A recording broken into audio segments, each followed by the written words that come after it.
Joining me for this presentation today, we are going to discuss the maintaining the balance between the development and the sustainability of a given society or a country.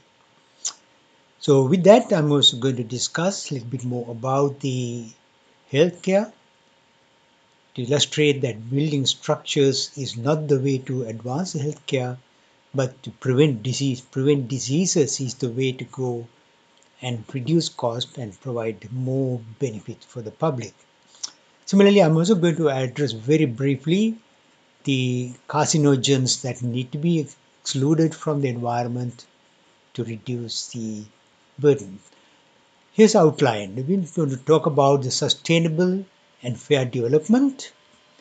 Following that, the improving healthcare does not necessarily mean building infrastructure, but instead spending money or the percentage of the healthcare budget spent on disease prevention. Next, I will address the issue of removal of a cancer-causing agent as an important aspect of cost reduction and improving the quality. The code of conduct, what we, any given country, need to do today, and phases of erosion of sustainability, and how can we reverse this negative trend happening in recent years. So with that, let's have a look at the sustainable and fair development in general. So to achieve the sustainable agriculture, trade and development, following issues need to be addressed. This is the social injustice and the poverty, environmental protection, elimination of corruption, bribery and the favoritism, including nepotism happening in the government sector, especially high risk in developing countries. And the economy should be developed for all, not for one particular sector or the ethnic group. Like observance of law and order, and indeed the non-implementation of existing law. All these factors are significant barrier to progress of development and sustainability of peace, happiness, and security, internal, external, as well as food and water security for a given country. On the other side of the coin is that sustainability will be eroded when there is a lack of democracy and potential instability, violation of human rights and labor laws, lack of good trade unions, lack of environmental care and protection, favoritism, and the lack of law and order, internal and external security issues, presence of corruption and pilferage, and finally the lack of accountability or control systems in the public sector, especially the government ministries and the department. So why we are in a mess today with such a disarray in the society? So chaos sets in when people are being selfish, greedy, and have a lack of mindfulness of what they are doing in day-to-day activities. All these can clearly erode the sustainability. When a person considers a short-term gain at any cost, and their insight and wisdom disappears, because greed will take over the fair-mindedness. Solution is to be mindful and stay in the present moment when you're making important decisions, and that will enable make you to the right decisions for right reason. So these factors are critically important for fair decision making and progress.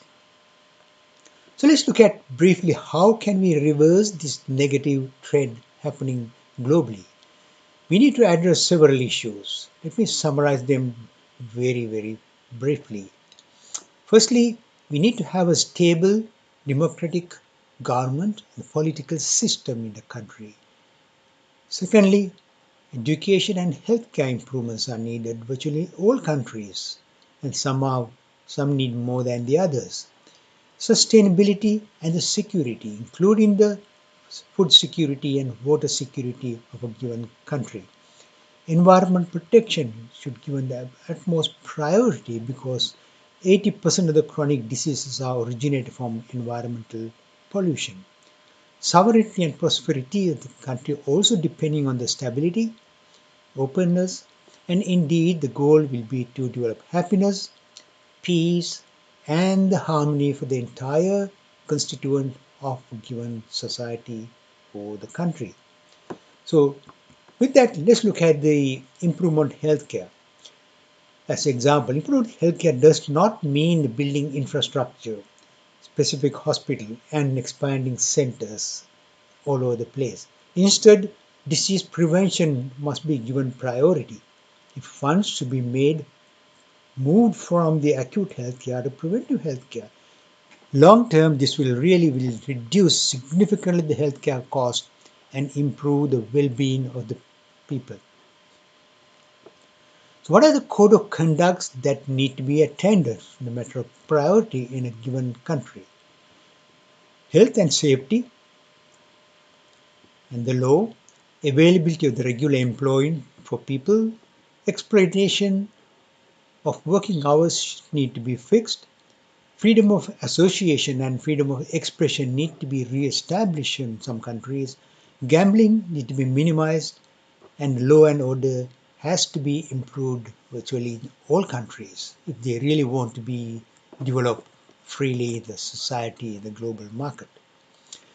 So within the code of conduct that also need attention to eliminate them, child labor, intimidations, insufficient wages, increase minimum wage for example, discrimination and maltreatment, political squabbling, interference and bribery taking, corruption and unfair treatment, and indeed the elimination of class 1 cancer causing agent because this one cost much more cost for the country's healthcare system than many others. In the healthcare, what costs the country most? If we know that, then we can actually address these root causes. And then when you look at what needs to be done to reduce mortality and morbidity, again, the number one going to be the environmental protection, provision of safe water and sanitation, sustainability and productive agriculture, not haphazard use of organic or inorganic chemicals. Then the targeting relevant education system, which is important, the curricula should be focused on what needs for the country and not for some other country in the West. Public education on healthy food, eating habit, and including the minimizing the use of sugar and salt, and publicity on the bad aspects of deep fried food. It is essential that we should reduce violence, accident, traffic, as well as the worksite accidents. And now let's move on to address issues class 1 and cancer causing agent. I'm going to talk about at least three of them. Number one is alcohol, both legal and illegal alcoholic products. Because it's causing cancer, liver damage, and premature death, the bottles and the container must carry a label on this indicating it can cause these things. All illegal drugs, opioids, has to be controlled, educate the public, and decriminalized to control their abuse. Smoking, of course, all type of smoking should undergo the same as illegal drugs because smoking kills millions of people globally.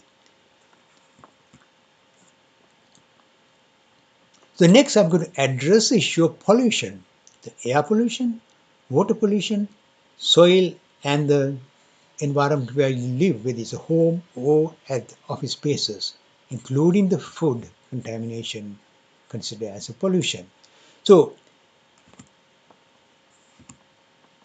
let's look at the air pollution. It comes from vehicle emission, particulate dust. This is a major problem in some cities. Burning garbage is a common problem in developing countries like plastics, waste products, tree leaves, by individual factories, and indeed from the most of the culprits are the council, urban council. Then the protection of the water and soil from pollution from industries, agriculture, animal husbandry, garbage, and indeed contamination from sewerage because of some people taking shortcuts and dumping things inappropriately to waterworks and thus contaminating our very precious freshwater system in the country.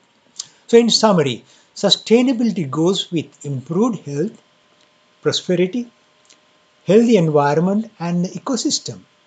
Indeed, with the social justice leading to peace and happiness of the inhabitant of a given country. Moreover, it needs to go with the fair trade, avoid exploitation, and avoiding the exploitation of natural resources, overexploitation, maintain the law and order, and indeed social justice. All these factors are essential to have a steady, sustainable growth leading to happy and prosperous society. So if we accomplish those, then there will be a steady economic growth, local and global peace, and leading to harmony and global happiness. So thank you for your participation, and we'll like to hear your comments and suggestions. And until we hear discuss the next program, thank you again for participation and being a volunteer. Have a wonderful day.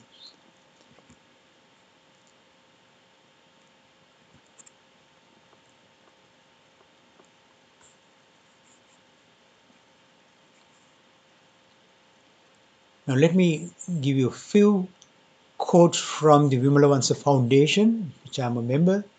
Conserve your precious water, recycle all material, and preserve our environment for the benefits of our future generation to come. The details of the foundation information are given here.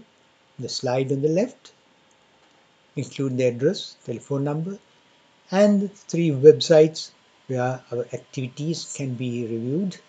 And if interested, we love for you to join us at any capacity. Either you can join us with the project to implement, or you can join us our ongoing program to help the needy people in developing countries, especially in the remote villages in this area, including Sri Lanka. Thank you again for your participation, and I look forward to see you in the next presentation in due course. Thank you. Have a great day.